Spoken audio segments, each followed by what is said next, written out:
figur. Dia pikir Paus itu Yesus.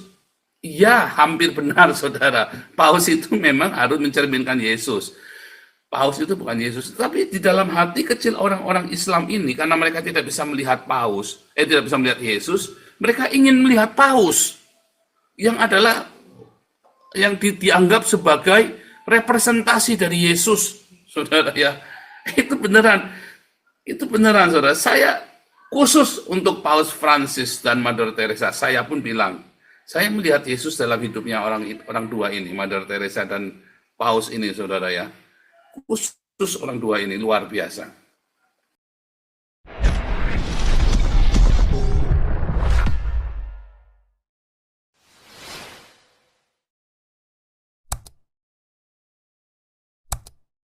Malam nih, Pak SK udah masuk nih. Pak SK, langsung Pak SK. Ya, Pandi, selamat malam semuanya, Pak Tobing, Bro Paul, dan yang lain-lain. Jadi gini, kalau kita kan udah tahu lah ya, kalau ngikutin ajaran yang modelnya Arab ini, itu pasti ikut akal sehat itu pasti akan hilang, ya, nggak bisa kritis lagi. Jadi itu ditunjukin sama yang kadrun-kadrun. Ini sebenarnya kadrun ini yang paling benar ajarannya, benar-benar murni, yang ngikutin seperti teksnya.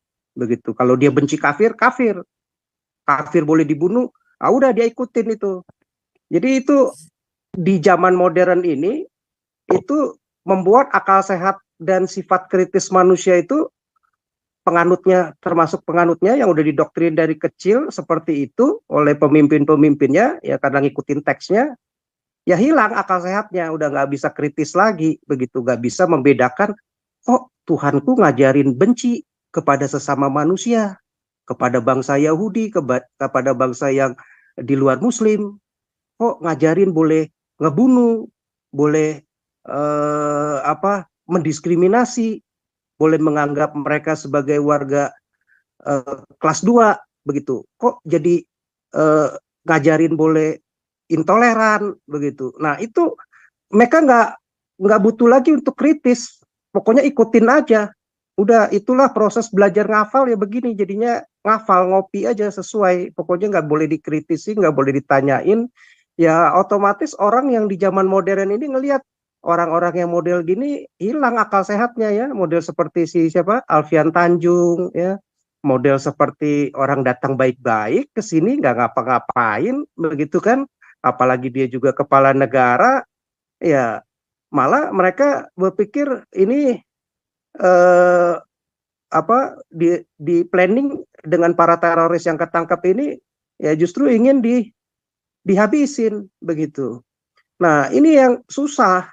Jadi ajaran ini ya memang udah sebenarnya nggak boleh lagi diikutin, begitu ya. Saya rasa Arab Saudi aja sekarang udah mulai menuju proses lebih ke sekuler, begitu. Dia lebih mementingkan yang berakal sehat, ya, yang bersifat lebih kritis, begitu. Dia nggak serta-merta lagi sekarang untuk mengikuti para ulama-ulama, ustadz-ustadz Wahabinya yang menafsirkan, yang mengikuti sesuai teks ajarannya, begitu ya. Jadi ya karena ini sudah dipraktekkan dan ditulis, ya mereka justru yang mengkafir-kafirkan kalau muslim-muslim yang lain yang seperti NU atau yang lebih konservatif yang mau ngikutin perkembangan zaman sekarang, justru dikafir-kafirkan. Oh, kamu ini kafir, nggak ngikutin ajaran syariah. Syariah ini menulis jelas-jelas kok. Nah, makanya si Alfian Tanjung, model si Rizik, model si Somad, model-model ustadz-ustadz Wahabi, ya, ustadz-ustadz dari Yaman, ya akan dengan mudah, ya, dia bisa seenaknya saja untuk memprovokasi, ya karena memang tulisan teksnya seperti itu, ayatnya ada. Jadi kalau secara hukum di dalam perdebatan di pengadilan, ya kalah lah yang NU yang konservatif ini. Orang dalilnya ada kok, jelas, begitu. Kamu mau tafsirkan apa lagi, begitu. Jadi mereka juga nggak bisa apa-apa, susah. Ya paling mereka bisa hanya meredam. Enggak, sebenarnya tafsirannya enggak begini. Konteksnya berbeda lagi. Ya susah begitu. Nah, jadi susah ya. Jadi kalau makanya negara malah mau melakukan Islamisasi dan ngikutin model-model Arabisasi yang modelnya si MUI dengan syariah, dengan perda-perda syariah, ya makin hancur negara, makin mundur, makin terbelakang, menjadi beban sangat berat, ya, ngabisin waktu, ngabisin tenaga, ngabisin biaya, ngabisin pikiran bangsa Indonesia, ya. Jadi sangat merugikan begitu. Jadi MUI udah terkenal ya, udah banyak ya sama ustadz-ustadz ulama yang Arab Yaman ini udah gerilyanya udah untuk mengarabisasi ya, untuk bisa supaya jadi mabok agama Arab ini ya dengan mengkebiri lama-lama budaya-budaya Nusantara ya, budaya Jawa, budaya setempat begitu ya. Ya pokoknya mesti kalah.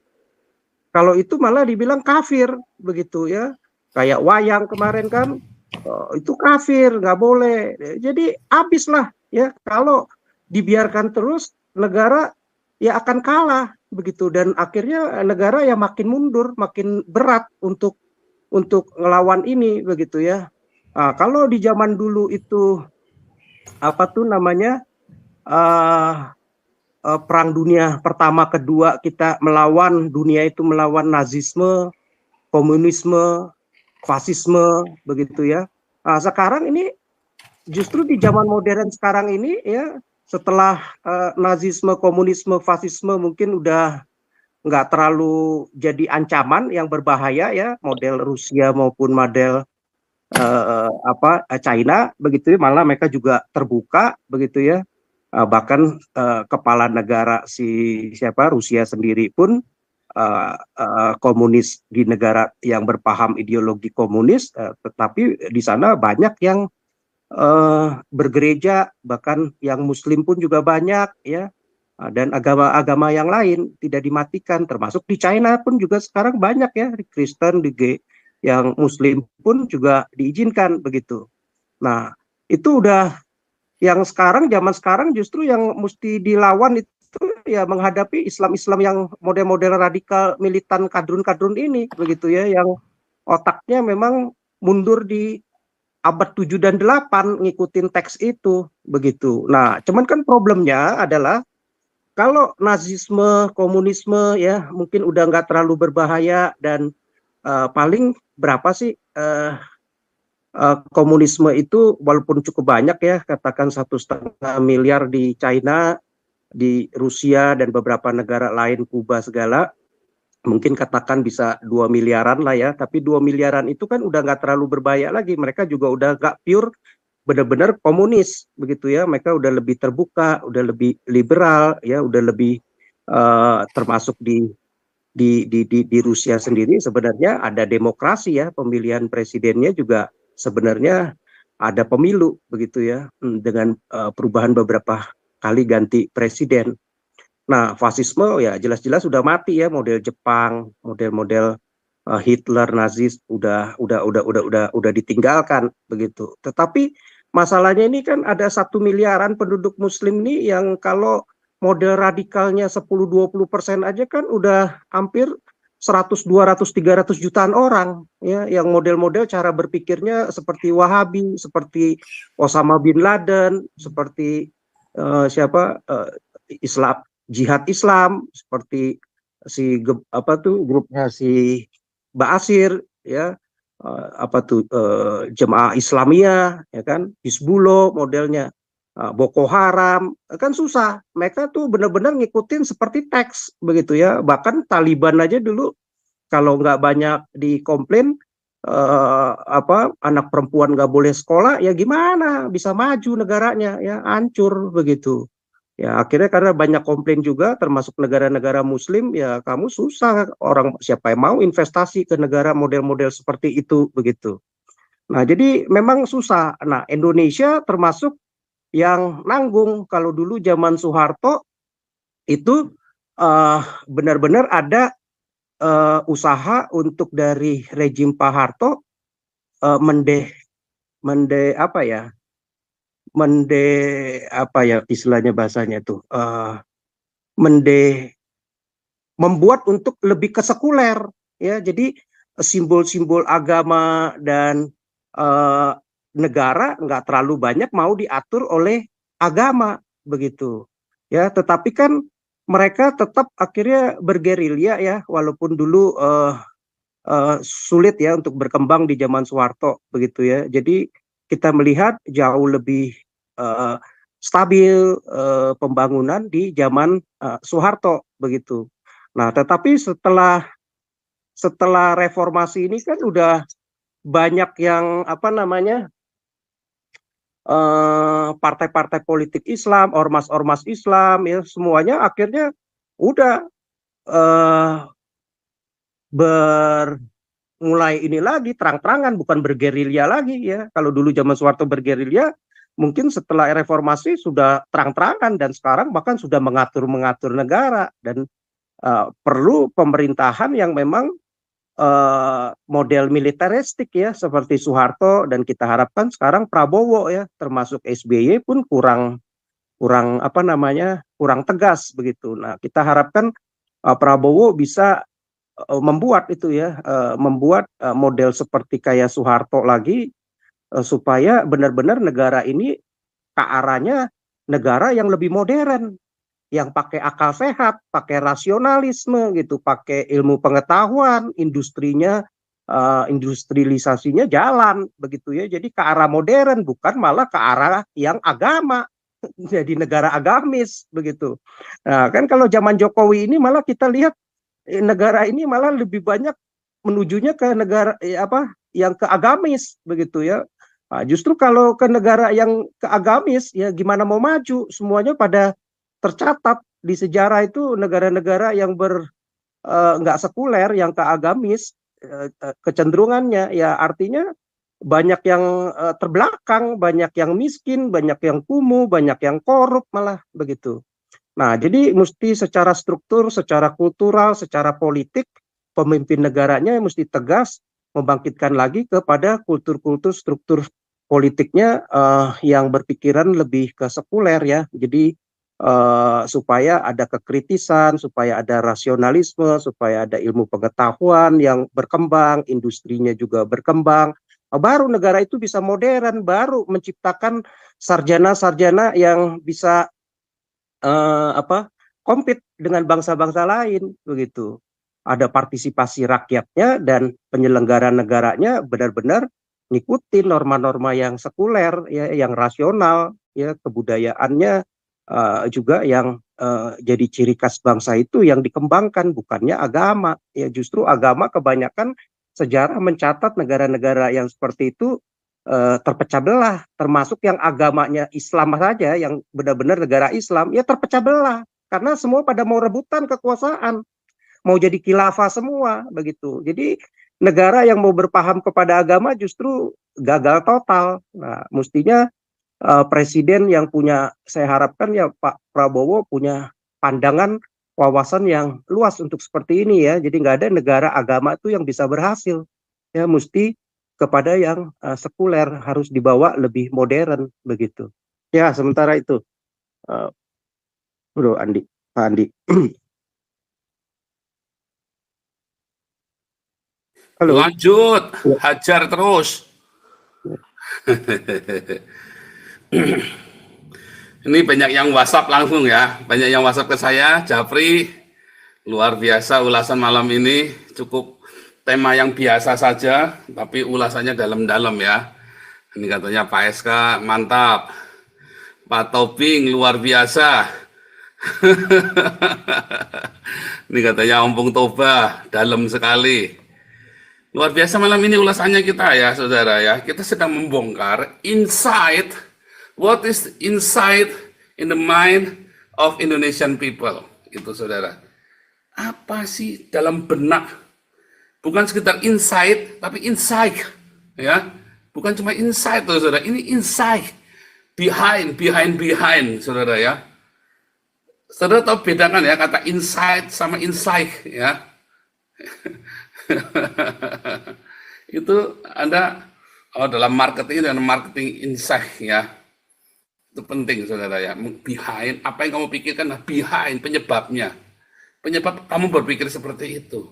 Nah ini yang kita bahas malam ini tuh seperti itu. Ya. Apa yang membuat kehausan? Tadi Pak Tobing bilang, kehausan kerinduan sebuah pemimpin. Ya, Pak Tobing memandangnya sebagai seorang akademisi, politikus, dan seorang militer. Pak Tobing melihat kehausan akan pemimpin sejati yang tidak pura-pura, yang tidak munafik. Oh itu juga benar saudara, itu 100%, 1.000.000% benar. Kamu pikir Indonesia ini baik-baik saja pemimpinnya, dobol semua saudara. Bahkan Paus sendiri pun mendapat banyak pertentangan dari gereja Katolik ya. Ya karena kita tahu ya, dulu sudah kita bahas berkali-kali di dalam gereja Katolik sedang terjadi peperangan besar ya di zaman ini ya, antara perang jahat melawan kebaikan ya. Ngeri nih, gereja Katolik sendiri pun mengerikan ya. Paus beresin semua perkara-perkara di gereja Katolik dan itu membuat inspirasi bagi banyak orang loh saudara. Sekarang gereja Katolik kembali menjadi penuh saudara ya. Banyak gereja-gereja dulu kosong ya gereja Katolik. Sekarang gereja Katolik di Eropa penuh. Makanya saya bolak-balik bilang dibutuhkan ada lowongan kerja untuk menjadi romo di gereja Katolik di Eropa. Karena tiba-tiba nih gereja Katolik ini tiba-tiba umatnya banyak ya. Pada kembali ke gereja ya umatnya ya. Kemarin saya ada di gereja, saya lupa namanya ya. Aduh, saya tempat baru dari satu gereja Katolik. Ya tua tapi jemaatnya penuh ya saudara ya. Kemarin kita mau sewa tempatnya tidak jadi itu. Itu penuh saudara ya, ajaib ya, sampai si Pak Yus itu ya, Pak Yus yang nemo, gimana kita bilang kosong ya, penuh loh, ini malah kita penuh, selalu penuh gereja ini, ya karena memang limpahan dari area lain ya, limpahan dari area lain, jadi penuh di situ ya, sementara itu yang di gereja yang di Voorburgnya itu kan penuh kan, gereja mau dijual karena memang sudah rontok ya, itu harus dimuseumkan. Tapi gereja tempat yang dekat Voorburg itu penuh. Yang Pak Yus sempat nanya kita mau sewa tempatnya itu ya, mau sewa yang di saya lupa namanya ya, satu gereja yang kita tidak jadi itu jadi museum. Tapi itu pun masih dipakai, sudah ada komunitasnya. Hanya karena sudah terlalu tua ya, itu sudah merontok di atasnya itu ya, sehingga harus segera dijual atau ya disewakan. Tapi kita dapat tempat yang baik ya dan cukup terjangkau. Nah, insight itu saudara, insight di dalam pikiran orang-orang Indonesia, kepemimpinan di Indonesia. Nah, Paus ini memiliki semua yang dibutuhkan oleh orang Indonesia saat ini. Kejujuran, kesederhanaan, ya kan? Terus simple orangnya, ya, enggak banyak intrik. Donald Trump aja digebris tangannya, saudara ya. Enggak takut dia sama Donald Trump. Digebris tangannya, mau si Donald Trump itu mau coba gandeng Paus ya. Dikepris tangannya. Sebentar, saya lagi nunggu makanan ya, saudara ya. Karena kita mau latihan musik sebentar lagi. Nah, jadi selain itu membutuhkan ketulusan, ya ketulusan, damai, cinta. Dari pola pikir orang-orang yang terbelakang ini, saudara. Orang mau terbelakangnya kayak apa? Dalam hati kecilnya, insight-nya itu tadi, saudara. Dia merindukan satu sosok, figur. Dia pikir Paus itu Yesus. Ya, hampir benar saudara. Paus itu memang harus mencerminkan Yesus. Paus itu bukan Yesus. Tapi di dalam hati kecil orang-orang Islam ini, karena mereka tidak bisa melihat Paus, tidak bisa melihat Yesus, mereka ingin melihat Paus. Yang adalah, yang dianggap sebagai representasi dari Yesus. Saudara ya, itu beneran saudara. Saya khusus untuk Paus Francis dan Mother Teresa, saya pun bilang, saya melihat Yesus dalam hidupnya orang dua ini, Mother Teresa dan Paus ini, saudara ya. Khusus orang dua ini, luar biasa. Ya, mau orang itu pikirannya primitif, IQ-nya gorila sekalipun, hati kecil mereka teriak.